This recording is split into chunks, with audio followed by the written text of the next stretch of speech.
प्रशांत जी अच्छा काम कर रहे हैं। 23 तारीख को मनीष कश्यप जन स्वराज ज्वाइन करने वाले फिर हैं। इसके बारे में पता नहीं कौन क्या कैसे चला दिया। गुजरात के लोग जो चाहते हैं उससे ज्यादा मोदी जी देते हैं, और बिहार के लोग जो चाहते हैं वो मिल ही नहीं पाता है। भाजपा का कोई नेता जो है मंगल पांडे का बड़ाई करते हुए दिख रहा है? एक नेता का नाम नहीं, जैसे वो बड़ाई करेगा ना जितेश, जैसे जो विधायक जो मंत्री मंगल पांडे के स्वास्थ्य विभाग का बड़ाई करेगा उसका हार तय है या उसका टिकट कटना तय है। पेंशन 400 से 1100 रुपया हुआ है, 3000 रुपया होना चाहिए, और जब तक नहीं होगा तब तक हम लोग आवाज उठाएंगे। और मोदी जी के बारे में ये खबर चल रहा है कि उनके रैली में जो भीड़ देखा जा रहा है वो आम जनता नहीं बल्कि सरकारी तमाम कर्मचारी है। इस चीज़ को लेकर मनीष कश्यप क्या सोचते हैं, खुद बात करेंगे।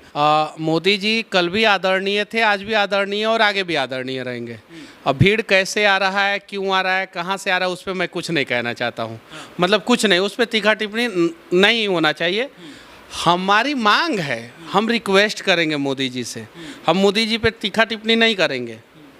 हम ये नहीं कहेंगे कि इससे पहले जब मोदी जी बिहार का दौरा किए तो उस समय आपका एक वीडियो बहुत वायरल हुआ कि भीड़ का हिस्सा आप लोग मत बनिए। हाँ, मैंने एक बार बोला था, एक बार मैसेज पहुंचाना जरूरी था, मैंने एक बार बोल दिया कि मैसेज पहुंचाना जरूरी है, मोदी जी तक पहुंचाना जरूरी है, और मोदी जी तक वो बात पहुंची है, मुझे पता है। चूँकि हमारे भी बहुत सारे लोग हैं, हर जगह हैं, और मैं तो मोदी जी से मिला भी हूँ और एक बार से ज़्यादा मिला हूँ।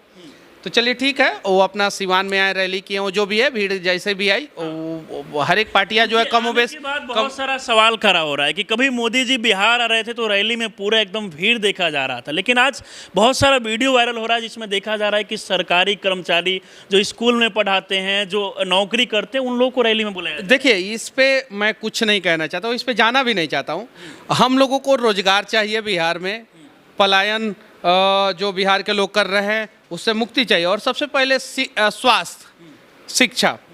तो आदमी जिंदा रहेगा तो फिर शिक्षा, आदमी जिंदा रहेगा तो शिक्षा के बाद जो है रोजगार। तो जिंदा रखने के लिए पहले स्वास्थ्य व्यवस्था सही चाहिए। ना जाने कितने माओं का कोख सूना करने वाले लोग जो है स्वास्थ्य मंत्री बन बैठे हैं, कितने माओं का कोख सूना किए हैं।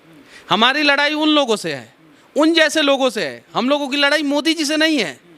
ये जो लोग हैं, ये लोग मोदी जी तक बातों को सर्कुलेट ही नहीं करते हैं, पहुंचाते ही नहीं हैं, इसलिए समस्याएं हो रही है।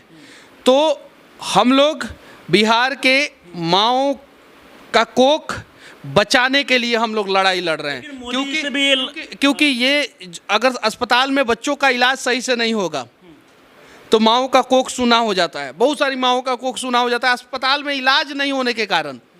तो ऐसे ऐसे स्वास्थ्य मंत्री को अगर मोदी जी नहीं हटाते हैं तो हमारी लड़ाई जारी रहेगी, अनवरत जारी रहेगी, और देखते हैं मंगल पांडे जी कहां से चुनाव लड़ेंगे। आपको लगता है कि मोदी जी को ये सारा चीज़ें पता होगा कि हमने जिसको स्वास्थ्य मंत्री बनाया वो उसने कुछ काम? देखिए, शायद पता भी हो सकता है और नहीं भी पता हो सकता है। अब मान लीजिए कि हम कैसे कहें कि पता है या नहीं पता, हम अपनी बातों को पहुँचाएंगे, और हमें पता है कि अगर बातों को पहुँचा दिया जाएगा, पूरे बिहारी जो है अपनी बातों को जो है वहाँ तक पहुँचा देंगे तो कुछ ना कुछ अच्छा होगा।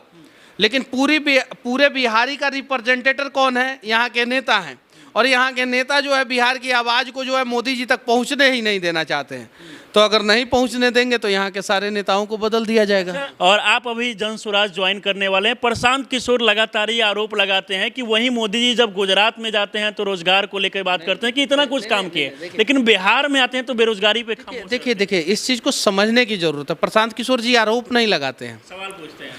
सवाल पूछना कोई गुनाह नहीं है, आरोप लगाना अलग चीज़ है, सवाल पूछना। एक वीडियो मोदी जी का गुजरात का भाषण का उठा के देख लीजिए और एक बिहार का भाषण का उठा के देख लीजिए, आपको समझ में आ जाएगा कि गुजरात के लोग क्या चाहते हैं और मोदी जी गुजरात को क्या देते हैं, बिहार के लोग क्या चाहते हैं और मोदी जी बिहार को क्या देते हैं। गुजरात के लोग जो चाहते हैं उससे ज़्यादा मोदी जी देते हैं, और बिहार के लोग जो चाहते हैं वो मिल ही नहीं पाता है बिहार में। तो प्रशांत किशोर जी आरोप नहीं लगा रहे हैं, प्रशांत किशोर जी सवाल पूछ रहे हैं, बिहार के लिए सवाल पूछ रहे हैं मोदी जी से। और चूंकि प्रशांत किशोर जी का चेहरा बड़ा है तो उनकी बातें जो है आसानी से मोदी जी तक पहुंचती होगी। तो क्या पता है कि हम लोग सवाल पूछें और कुछ भला हो जाए। जैसे मैं पेंशन पे वीडियो बनाता था, व्यू नहीं जाता था, उतना ज़्यादा व्यू नहीं जाता था। कुछ ही वीडियो जो है खूब वायरल हुआ, बाकी नहीं जाता था। लेकिन मैंने सैकड़ों वीडियो पेंशन पे बनाए, सैकड़ों, 100 से ज़्यादा वीडियो जो है मेरे चैनल पे जो है पेंशन पे पड़ा हुआ है। बिहार में जो है वृद्धा पेंशन, दिव्यांग पेंशन और विधवा पेंशन जो है वो 3,000 रुपया होना चाहिए। उस दबाव में जो है आके नीतीश कुमार जी 400 से जो है 1100 कर दिए, दबाव में आके कि हमें कुछ ना कुछ देना पड़ेगा, लेकिन 3,000 नहीं किए। अभी भी ऊँट के मुंह में जीरा। बिहार के गरीब लोगों को उनका हक दीजिए। अगर 3,000 रुपया आप विधवा पेंशन, वृद्धा पेंशन और दिव्यांग पेंशन कीजिएगा तो इससे जो है पर कैपिटा इनकम बढ़ेगा, और इनकम बढ़ेगा तो बिहार के का विकास होगा। मान लीजिए कि सरकार जो है 3,000 रुपया दी, वो लोग अपना अच्छे ढंग से इलाज करा लेंगे, अच्छे ढंग से इलाज करा लेंगे तो उसके बाद से काम करेंगे। वो लोग जो है जाके जो है दवा कर देंगे, तो दवा कर देंगे तो दवा पे भी टैक्स देंगे, तो वो टैक्स रेवेन्यू के रूप में ऑलरेडी फिर सरकार के पास आ जाएगी। तो बिहार सरकार को सोचना चाहिए कि आप जो है गरीबों के लिए नहीं खड़े हो सकते तो किसके लिए खड़े होंगे। पेंशन 400 से 1100 रुपया हुआ है, 3,000 रुपया होना चाहिए, और जब तक नहीं होगा तब तक हम लोग आवाज़ उठाएंगे। लोग इसके बाद ये भी कह रहे हैं कि ये सब चुनावी जुमला है, मतलब चुनाव के समय बढ़ा दिया अचानक से, फिर हो सकता है कि बाद में कम हो जाए। कम तो किसी भी हाल में नहीं होने देंगे। इन लोग का औकात नहीं है कि पेंशन कम कर दे, कम तो नहीं होने देंगे। हाँ, इसको बढ़वा के जो है 3,000 तक जरूर कराएंगे, और अगर ये लोग नहीं कर पाएंगे चुनाव से पहले तो फिर चुनाव के बाद हम लोग करेंगे 3,000 रुपया पेंशन। अच्छा, मोदी जी पे बात कर रहे थे। मोदी जी जब भी देखा जा रहा, अभी बिहार का मतलब दौरा कर रहे हैं, तो उस समय लगातार बिहार में एक्सप्रेसवे, ट्रेन उद्घाटन, ये सब देखा जा रहा है। लेकिन लोग ये सवाल पूछ रहे हैं कि रोजगार को लेकर क्यों नहीं बात कर रहे हैं कि बिहार में कितना इंडस्ट्री बनाया जाएगा, आखिर पलायन कब रुकेगा। बिहार को ट्रेन दिया जा रहा है, रोड दिया जा रहा है, लेकिन रोजगार नहीं मिल रहा है। देखिए, वंदे भारत ट्रेन मिला, अच्छी बात है, अच्छा ट्रेन है, अच्छी बात है। किराया जो है बहुत ज़्यादा है, बहुत ज़्यादा, आवश्यकता से ज़्यादा। आपका जो सुपर फास्ट है उससे दुगुना किराया ले लीजिए। 21 किलोमीटर के लिए जो है कौन 500 रुपया देगा? इस प्रकार का किराया कौन रखता है? पाटलिपुत्रा से हाजीपुर का किराया चेक कर लीजिए कितना है, और उससे सस्ता तो हवाई जहाज का किराया है। तो इस प्रकार का मतलब कि थोड़ा सा मुझे लगता है कि इस पर थोड़ा सा सरकार को सोचना चाहिए। बाकी अच्छा ट्रेन दे सरकार, हमारी मांग थी कि अच्छी ट्रेन मिलनी चाहिए, अच्छी ट्रेन मिलनी चाहिए।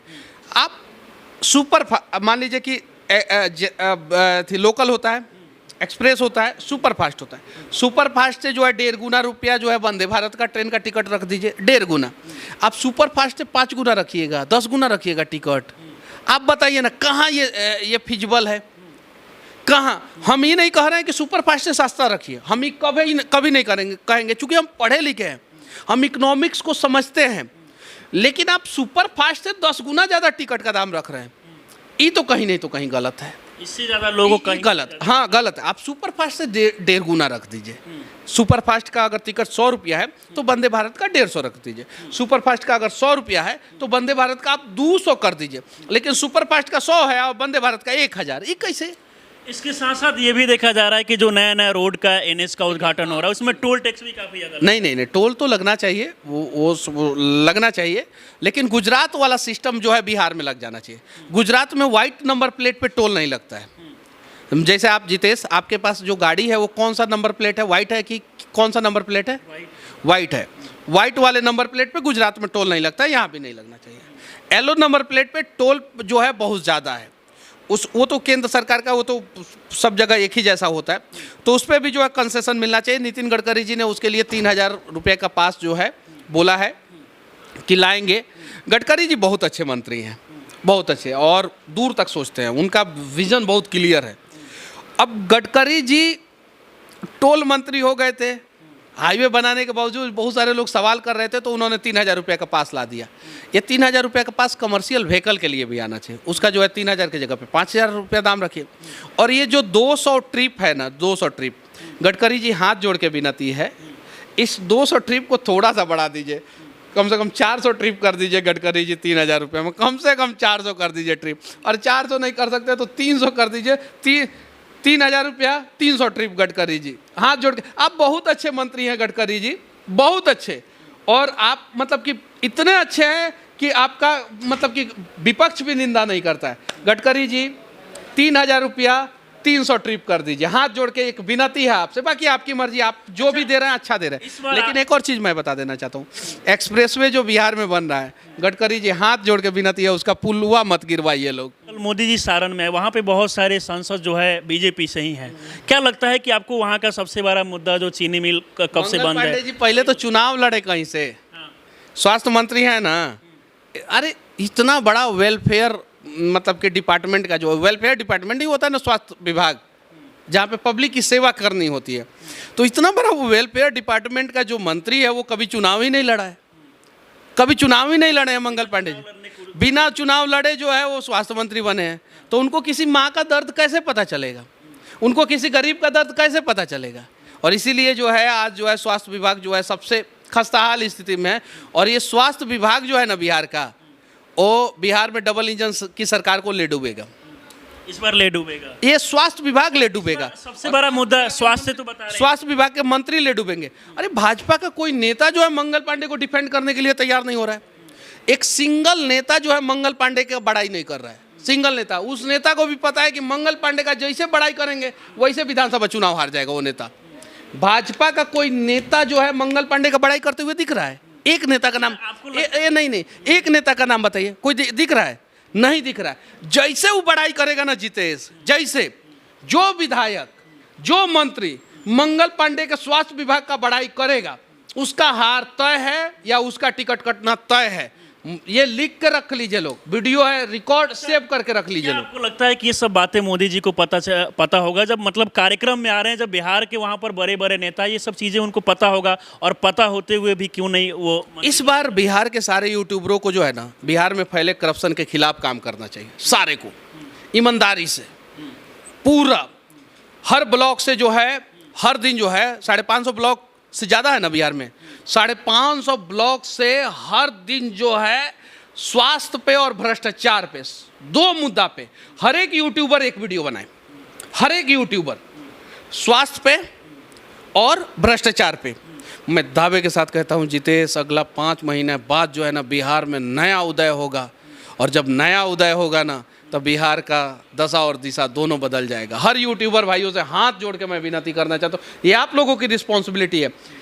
एक दिन वीडियो बनाइएगा नहीं चलेगा, 10 दिन बनाइएगा नहीं चलेगा, 1 महीना बनाइएगा नहीं चलेगा, लेकिन एक ना एक दिन वो वीडियो जरूर चलेगा, वायरल होगा, सब्सक्राइबर मिलेगा, अमेरिका से जो है पैसा आएगा, और आपका भी कल्याण होगा और बिहार का भी कल्याण होगा।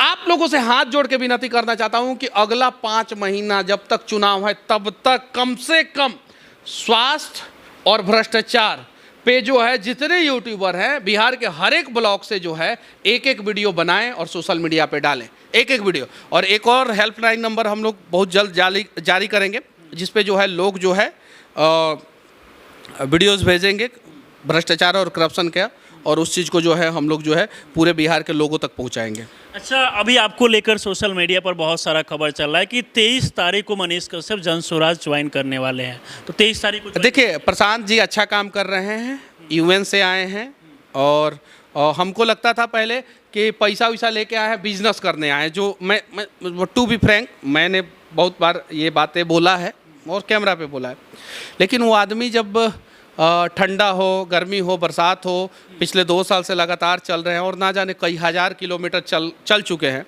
वो आदमी एयर कंडीशन कमरे में भी रह सकते थे, और वो आदमी जो है मोदी जी के साथ रह के कहीं जो है बड़ा मंत्री बन सकते थे। बड़ा मंत्री मतलब कि बड़े लेवल पे, कहीं का सीएम कितना है, 12 गो सीएम बनाए हैं, 12 गो मुख्यमंत्री जो है प्रशांत किशोर जी बनाए हैं। तो ठीक है, अच्छा काम कर रहे हैं।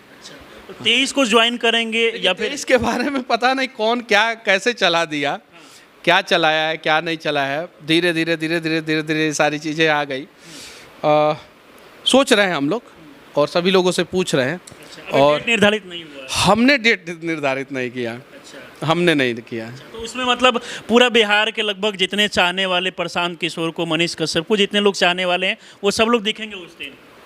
प्रशांत किशोर या मनीष कश्यप को नहीं, बिहार को चाहने वाले जितने लोग हैं, जितने लोग बिहार को बदलना चाहते हैं, जितने लोग बिहार को बदलना चाहते हैं, सबका स्वागत है, सबका। अच्छा, इसके बाद में मतलब अब चनपटिया विधानसभा में भी आप लगातार भ्रमण कर रहे हैं, तो अब की बार चनपटिया से चुनाव भी लड़ेंगे? देखिए चनपटिया विधानसभा में तो भ्रमण कर ही रहा हूँ। मैं सिकटा मैनाटार विधानसभा में भी गया था, मैं लौरिया विधानसभा में भी गया था, बेतिया विधानसभा में भी, मैं पूर्वी चंपारण में भी घूम रहा हूँ, हर जगह घूम रहा हूँ जहाँ। हाँ, लेकिन चनपटिया पे भी विशेष फोकस है।